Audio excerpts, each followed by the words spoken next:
the top 10 ball. Yeah, I'm really excited for Armand and Kaizui. They showed up big. Armand in that first game. Kaizui has just been having a really nice game. He's actually placing 12.7 on average, Golden. Very well done by him. Zextro, another name. Blind jumps up a few. Karos, also, we haven't really talked about him all that much, as well as CBK Flame. These are, a lot of, like I said, familiar names, but also new faces, players that came from Winter Royale, players that came from the pop-up cups.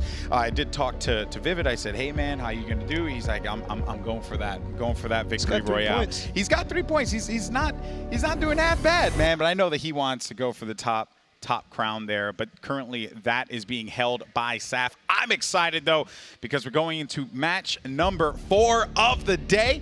We got ourselves kind of a good one here lined up, Bala. Yeah, and the stories are unfolding all over the place. Saf, I want to touch on him really quickly. He placed 6th, 11th, and 1st. He's placing 6th on average.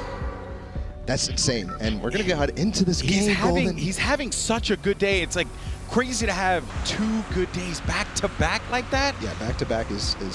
If he pulls another one off here, like maybe a top 10 finish, I'll be blown away. Like he has to be like, you have to have him in a conversation for one of the best players in Fortnite. If he's doing it in a stacked lobby like this, Bala. Yep. The one thing that we haven't seen yet really is big bonus. We saw a bunch yesterday, and that's actually leading to the standings being quite low in terms of points. So a lot of people can still make it with that big bonus. You can really rise up the standings really fast. Bala, you've competed in these competitions in the past. You have the experience. You've thrown down with some of the best in competitive Fortnite. Early game here, what's your plan? What you try and do? And how do you approach this? Because I talked to Outlet, and he was telling me, man, like I'm just having terrible runs in the early game. Yep. What's your game plan? Stick with what you know. All these players have been practicing their landing spots day in and day out, and they have all sorts of strategies around them, tactics, buildings that they want to control, the best places for the loot, the best paths, all that stuff. You want to stick with what you know, and we'll see. We'll see. Saf actually is not sticking with what he knows, or at least what I know of him. And what is that? I mean, like he went to that desert biome on the other side of the map near Paradise Palms. Yeah. It's a kind of a loopy drop there. Maybe he didn't like what he saw too. That's always a possibility. Absolutely. Usually he lands over towards that loot lake, but his teammate is probably taking that. But for now, we're hopping in over. Vivid and Marksman have been dueling in this junction. I do want to give an update, by the way. The first 2 eliminations were on Dopine Tendons from 72 Hours and Butter. Butter picked up the first elimination, or actually the second. 72 Hours got that first elimination onto Tendons. A rough start for them. We're looking to see how they do in match number 5. And this thing, every elimination matters, man. Every elimination, every engagement, kind of like this one. And it's Vivid versus Marksman. Marksman got the better of the Liquid Boys last time. Vivid, though, does not want to let history repeat itself here. Yeah, absolutely. He's going to take the high ground first, and then he tried to sneak a clear in there. That was by him, but he does have that height now. He's going to hold it and use it to try to spot where Marksman is going. I like this here. He's just trying to scope around, trying to see if he can get some control of the situation. He continued to maintain that high ground, and Marksman playing with his back against the wall here. Only 3 builds. It's going to be for Vivid, but Vivid is going to drop down. Nice play by Vivid. The crouch there was so perfectly timed. Got right under the shotgun shot, and he has to dance after that. Hit him with beautiful. that default dance. Love. Okay, and also another thing to talk about there, Bala, that was a gold pump that Marksman had to a green pump, and he was able to outplay him like that. Very well done. Now, a battle as old as time itself in this competition is Slobbings and Aiden. Some say they're still battling in match 3 with how long that one went, and now here they are. It's like a parallel universe. Yeah, These guys just seem to constantly go toe-to-toe, and everyone knows who are the players that are dropping over. Slobbings is going to get charged right on him there. And this is going to be Aiden in the right hand, trying to hold this one down. And Slobbings going to put the pressure, and he takes out Aiden. He goes down in 91st place. Oh, that is rough, but Slobbings gets the better of Aiden today. That was really quick response there by Slobbings, grabbing that floor and instantly bounces with the hunting rifle. He's going to go right after Ifa as well. Right into that fight he goes, and Ifa will have a little bit of that life. Well, actually, we have a substantial life lead advantage over Slobbings, but what's working for Slobbings is that he has the high ground now. He's going to try and slow this one down, scope it out, and see what he can work with. Ifa staring right at him here, and Slobbing's a very smart player, and Tilted is getting into, he's gotten into so many of these kinds of engagements where you get into that first battle, and then immediately after that, you got to jump into another. That's the way Tilted is. It's always been like that. Yeah, absolutely. And Ifa turtling down a little bit, making sure that nobody else is going to join the fray, and that's exactly what I'm talking about. The storm wing coming. That's going to signal Slobbing's to back up. He did get tagged by that. So down to 56 HP, he's going to back all the way up to this brick building here. And I don't think that's the worst thing that could have happened for Slobbing's. Yes, he did get tagged up by the Stormwing. Yes, he doesn't have any shields. But he kind of just had that disengage, right? Didn't really have to deal with Ifa. He's on the other side of the map. But now Slobbing's needs to find something to heal up with. Yeah, and you actually see this repeatedly in Tilted. Disengaging, finding more spots that haven't been looted. But we're going to hop into Happy Hamlet. Another one of those spots that has the kind of same kind of thing that Tilted has, where you have the disengage. There's a lot of buildings you can go to. So here, Pearl versus Harmful. Pearl, one of our top standings players right now. Yeah, Pearl going to be in second place. He has 6 points. He has 10 eliminations. Average placement 21. You have to favor him here in this case, given how he's been playing so far. He's made some crazy plays. He's been a little too overambitious at times, but that's what you need to do here in the Secret Skirmish if you want to go after those victory royales, those big bonuses. And I like Harmful's going to be exposed on the street. He's going to need to just throw down the wall so that this way he does not have to take those shots there. And Pearl rotating, looking to, or I shouldn't say rotating, charging. He's charging after him, and Harmful disengages. He's on the hunt, but no, he's going to back out. And just like we talked about, Harmful, actually a controller player, he's deciding to move from Tilted. He was with Nick Merckx yesterday. Move from Tilted over to Happy Hamlets. Again, the same kind of situations. The buildings are spread out. You can kind of go to different spots, find out what's unlooted. You can disengage just like they're doing right now, and we'll see. A lot of tight spaces that really do benefit controller players. I know, as a controller player, that it's good to have, right? Yeah. Like you could play those right hand advantages very well. You can hunt people down as they're trying to charge away or run away, and you can charge at them. There's just a lot that you could work with in that. But Harmful, though, is just going to wipe out. He's going to be saying, no, this is done. I'm not really dealing with Happy Hamlet. Storm's Pearl's coming. Gonna have it. Yeah. Storm's coming. And you mentioned taking risks. Pearl has been doing that, and you really have to do that in terms of trying to get on top of the standings. That's what you have to do. You have to take risks. Go for it. Actually, we're going to have a replay. Triggy versus Deuces. Speaking of going for risk here, man, Triggy from one controller player to another has Deuces lined up, and that's a beautiful shot with that blue pump. Now we go over to Sofa and Ghoul, but that is a far, far run from Happy Hamlet over to that new circle. It is far into the northern part. Still there. He's actually still there, so I'm interested to see what he has. Maybe he has a rift to go or some plan to get out of there. But Ghoul on the back out of the motel area with the pool. Sofa on high ground, and there's another player joining the fray as well from the east side. Got Sofa up ahead.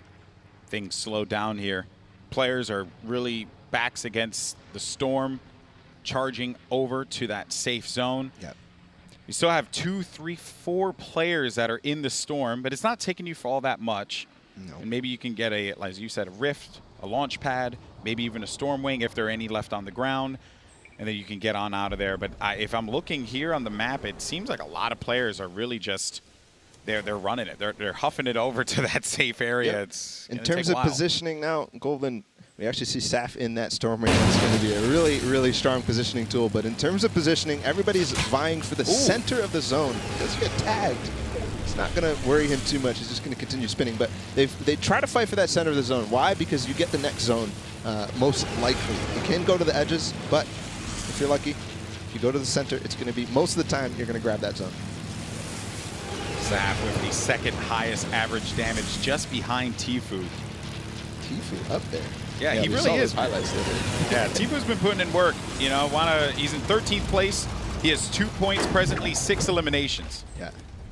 And Saf's going to turtle up on top of this rift here. That's actually so good for him, actually, in terms of the positioning battle that I'm talking about, right? It's not center zone, but he's going to be able to use it to get towards center zone in the next one. So and that's going to stay there the entire time. Yep. If he wants to dip on out, let's say he gets into a tough spot, he could use it early to get into the safe zone, to get into that new spot. He's already in here, but he could just rotate, or I shouldn't say rotate, he should actually reposition himself. Yeah, but we have Butter versus JDW. He's in the dead. The zone isn't coming yet, so this fight is continued on. He's trying to fight for height on JDW, but JDW is not letting him. The pyramids go down, though. Oh, I like this here. Now Butter just gonna have to reposition himself. Also, just want to get those. Oh, he drops him down. That was a very heads-up play from him. He's gonna force JDW to have to go down. He wants to go after this wall.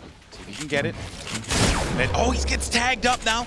He's gonna be at 97 HP. He does have some minis, and he does manage to pop off one. Does he get the second? Yes. Yeah, this is what you got to worry about. Yes. Towards the end of that second zone is the Stormwings. When it gets too high. Everybody coming through. Yeah, exactly. But I really like what JDW did there. You actually saw Butter stop for a second there. That was a really nice reaction. It was JDW's wall, and JDW was thinking about editing on it, but he went up and then still edited on him, and Butter got shot from it. Nice play by JDW there. Had a chance to talk to Butter in the intermission, asked him how he's doing. He said, I'm just very grateful to be here. He's been having a great time. Currently, Butter, I believe he has just 1 point from, I want to say game 2 was the one where he had a huge performance there right in the late game. Yeah, with that Rift to go. Exactly, and that's going to stalemate for sure. You're going to wait for the zone for one of them to make a move. That tends to happen sometimes, but here's Tfue on the Stormwing. Living his best life. Yeah.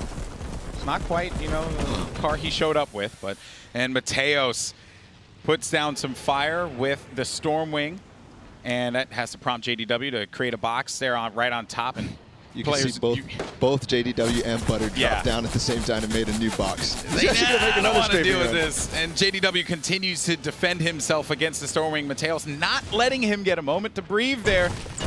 And Butter just has to gain up some more resources, see if he can snag himself some other goodies here in the divot. Not only is he farming up materials, getting max wood, max brick from this, or closer to it, he's going to get a nice little safe escape path out. So 67 players up. That third zone is about to get revealed. We have 45 seconds left for it. And you can see JDW loses Butter. He's going to try to take shots at other players. We have, by the way, a few players, and JDW just got the elimination onto Jacob Aki. I know I'm butchering that one, with a pistol, as a matter of fact.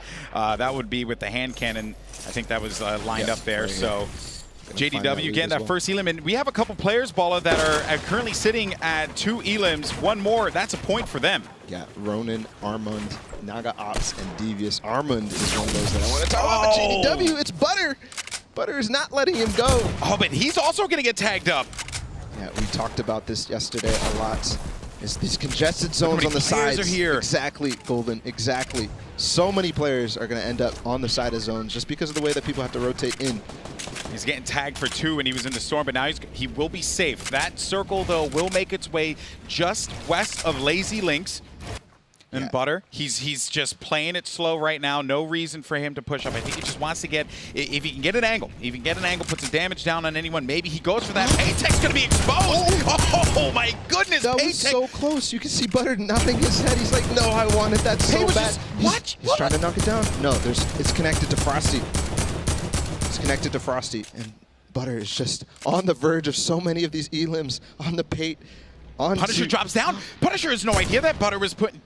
He had to have heard those shots from behind. Yeah, he had to have. He had to have.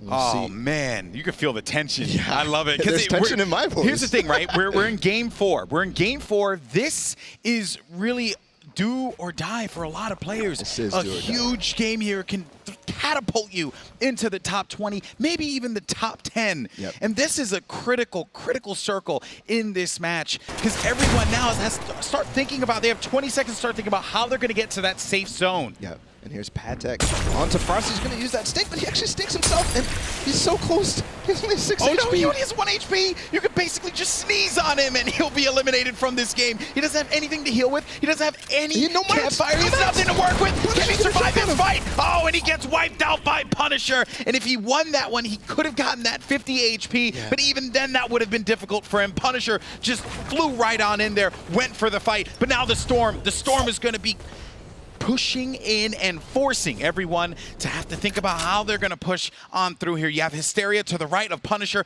Dark is going to be right behind him. Yeah, and you can notice there's so many players on that side of the zone, but they all use their launch pads, all use their mobility because of that congestion. So you definitely want to try to get towards that center zone early, and that was the issue for all these players. But Dark and Hysteria on the side of the zone, they're not even close yet. We got to talk about the fact that Dark only has 13 builds. He continues to build around here. The tree, the dreaded tree that blocked him, is going to have just 22 HP, and he won't be able to get away from this one. I think if he can get that elimination, then maybe he has a chance, a fighting opportunity. But that storm continues to push him further into this, and he's so exposed. One more build. He has to start recycling some of these builds that players are throwing down. If he just looks over here, he sneezes on him, and there it is. And that was Bizzle. That was Bizzle that got the elimination. Punisher did not secure that. There's another advantage, and I always talk about this. Getting center zone first means you have so many opportunities to take these shots at players exactly in the situation that Dark is in and Hysteria is in. You can see he gets chunked down as well, all the way down to 20 shield. The Siren putting pressure on Hysteria. 72 hours, our game 1 winner. Yeah, has a nice little tower, and he might catch Hysteria off the rotate here. Yeah, actually, it seems like he might actually catch him off of this rotation. 72 hours has Hysteria, and Hysteria now is going to have to turtle the Stink Bomb. That's going to force him out. 72 hours, beautifully done. That's going to be number 3 and a point for 72 hours. Yeah, number 3 and a point, and that's what he needs. He needs to stay consistent in these games. That first one granted him a lot of points. He needs to try to get more and more, and if he wants to overtake Saf in the standings. Man, this is intense. Well, while we have a moment here, let me mention something to you all at home, because I don't know if you noticed, but the players are all rocking the soccer jerseys. They're coming back, people. They're coming back. It's going to be pretty dope. I'm looking forward to that one. Speaking of someone who's pretty dope, though, I know we have a fine gentleman standing by. One Dr. Lupo. Lupo, what you got? Golden Boy, thank you very much. Sweaty soccer skin is not the only thing you're going to take a look at here today. I'd just like to take note. This first clip from IFA, the speed, the number of actions as these players push in. IFA gets the shotgun shot and ownership of the same wall within a fraction of a second. Able to edit that corner out and take a shot. From here we have Ro, Naga, and Tickers all the way in the back. This little 1v1 in the bottom of this structure with Naga. Gets the shot on Ro, owns the wall, and pushes in very easily. But amidst explosives, look at the speed that Naga is able to build surfaces to jump on while literally everything around him is going up in flames. And he's still able to put a surface down, top off, get a little reload in there, and Tickers is up top. But that's not all here. Naga is not giving up just yet. Might not have the top-down advantage, but he doesn't necessarily need it, as he doesn't realize Tickers doesn't know. Naga has ownership of both surfaces. The double edit drops him in, and that quick shotgun shot, 210 damage. And let's not sell it short. Accuracy is extremely important, and JDW has it in spades. Bah! One shot, Jacob's out. Golden Boy, gentlemen, back to you. That was the elimination, right? He caught him with the hand cannon. Now, while all that was going on, JDW did pick up a point with the elimination on Punisher. Tfue did get a elimination on Tyler. Curl is back at it again as he eliminated Sean, and more elims continuing to funnel on in. 72 Hours just picked up one on Poach. That's a heartbreaker. But now we're here with JDW. Absolutely, Golden Boy. And also in terms of standings, 72 Hours is at that 4th. He just needs one more elim for another point. But that other one, that 3rd elim, brought him up from 10th to 4th. It's a 4-way tie. Actually, sorry, 6th. It's a 4-way tie for 6th right now. We're going to be keeping eyes on this the entire time. And 72 Hours, this guy, he always has a plan. He's happy right now with his positioning. He's going to take the slurp and take the minis as the zone starts to move away. Just timing it, waiting for the perfect opportunity to take that slurp. So nice play there. You can see he was nodding. He's happy with his position, but I didn't see any mobility, and that's what we need to stress. He does have 4 elims. Unfortunately, he wasn't able to grab any mobility, and that's the problem with coming in from the non-edge side of the zone, is because all these players are going to be using their mobility. So you may be wondering, well, he's going to use that slurp, but why does he need to use that? And it's because it keeps your health ticking. You see it there, and it's actually ticking. No, but it's not the difference maker, and IFA's going to get the better at him, and that's going to be 44th for 72 Hours, our game 1 winner. But he did get some points, so he should be going up in the leaderboard overall. IFA has a slurp. He doesn't have any mobility, so he needs to build around here. Get this high ground is what he's shooting for now, and he is going to get one over, but more shots continuing to rain on down as IFA needs to play this defense. He's going to get tagged up for 11. That slurp is going to bring him back into this one, but I just don't know if it will be enough. IFA is going to drop down, and this is so tense for IFA, and IFA will be picked by Nolan. He knew that it was bound to happen because everyone was targeting him. And look, we have so many players who are low on HP now, Balla. Players are just trying to scramble for cover, see if they can set themselves up. And Nolan, he's been very aggressive here. I like this. Yeah, Nolan schmecked all these players inside of the zone on this slight high ground, this slight in ground. This is one of those places right by Lazy Links, in between Lazy Links and Loot Lake, where there's so much trouble for anybody trying to get up that hill. And that we could see all these low HP players, Schmeck, Nolan, all taking shots at them, all trying to get the Elim points. Schmeck just got an elimination on Triggy Soares. Pearl gets a point against Cloaksy, of all people, but now we got Naga Ops in this high ground, the ultimate high ground. Saw those accurate shots from him. An update from Lupo, and he's going to try again. He does have that ultimate high ground. And this is what we like to see in terms of position in the zone. It gives you the opportunity to take all these shots and no danger, no risk at all, Golden Boy. He doesn't hit any of them. No, not yet. And there's players underneath him. Let's see if he can try to catch one. He does see one. He's trying to track him. He's trying to chase after him. He's not going to manage it, and he's going to stay on the high ground. There's a lot of builds here. Yeah, he's on the hunt. These players are trying to tunnel their way over to safety. Naga Ops on the high. He has one player in front of him. He might be able to tag him, but that's going to be 33 on the shields. Naga Ops is going to push this. This guy's going to be right below him. Tries to tag him in. Throws down that ramp there. Naga Nice right in front. Oh, he's going to hit him, but he falls there. He falls to Kayun. I was so impressed with what he was doing there. Using the builds, leeching on those builds is what we call that. And unfortunately, it's not going to work out for him. Kayun is going to get the better of him. But here's Kaizui, 4 elims. He just needs one more for a point. And we're up to 72 players. So only 7 more need to go down that first placement point. A lot of players are picking up points here. Saint gets a point. Devious is at 5 eliminations. Vivid as well. Oh, this is intense, Balla. I'm loving this because you start to see the scramble, and this is where players have to be smart about where they place their resources, where they place their builds, so they can push in. Oh my word, Kazooie! That was absurd. Picks up with that legendary pump. Beamed him. Yeah. Beamed Schmeck. And this is one of the best players with the heavy sniper in the end game. We're still on that 7th zone. He's going to reload it and try to use it again. We hear all the rotation above us with the gliders. And now this is coming towards the end. 8 players left. This is it, Balla. 8 players remaining in the game. Vivid's going to be alive. I asked him, when are you going to get that dub? He says, I'm going to go it for you, Golden Boy. And this looks like it could be it for him. Kaizui, no more builds. He did get Tfue. No more builds for him. He's going to try to come underneath and grab more, but he's getting targeted. What? He gets the elimination on J-Truth and gives him the hands. But he's going to be down to 25 HP now. Kazooie needs to be careful. He only has 18 builds, 17 builds. He continues to just go down. And Base Soldier's going to be in this one. We got Vivid, Tom Des, Blue Tea, and Base Soldier. That's so important. Vivid grabbing that high ground. He's immediately going to start shooting down at Base Soldier, and he has the height. It's going down. He has so much working for him here, Balla. He has the high ground. He has so much health. All these players are struggling with health. Base Soldier's not even going to have any shields, and he picks him off. Vivid gets another elimination. That's number 6, but Blue Tea's going to have the high ground. Vivid playing around this now. Balla, this is it. If Vivid can nail this one. This elim is so important. If he gets it, it's the victory round and the point.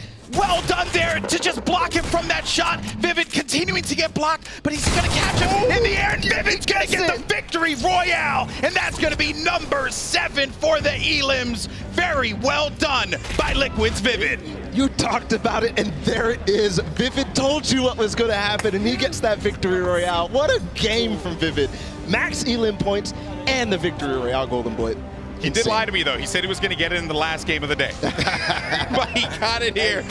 Vivid is a monster. Balla, walk me through this, man. This was insane. It was crazy. Blue Tea using that Tfue classic where you shoot, jump, and place the floor, but he's going to abandon that at the last second. Vivid with the trade on the shots, and he's going to come out the better of it with that AR swap to end it. That was a thing of beauty. And this is Vivid in those moments. And there's nothing better than nailing that victory royale, man. was nuts. So awesome there. Congratulations to Vivid. Liquid's having a pretty good day here today. I would have to say 72 hours opening up with that first victory royale. Vivid snagging one of his own. There are some great players in the field, but to get that victory royale at this late stage is massive. And Vivid, 9 points, I believe, coming out of that one. Yeah. Or 9 points total, I should say. Yeah. So this is pretty good for Vivid. Now, it's sad for me because I wanted to get the opportunity to interview Vivid, but it will not be me. We do have Vivid standing by to get his thoughts for the end of that game. Thank you so much. I am here with Vivid. Congratulations, dude. You are so excited. So excited. That end game, though, can we talk about that for a second? Run me through that. What happened? So endgame, I had no mobility. I was just trying to play edge zone. I knew that there was a fight going on below me on like the 5th or 6th zone. Ended up capitalizing off of that. Got 2 quick kills.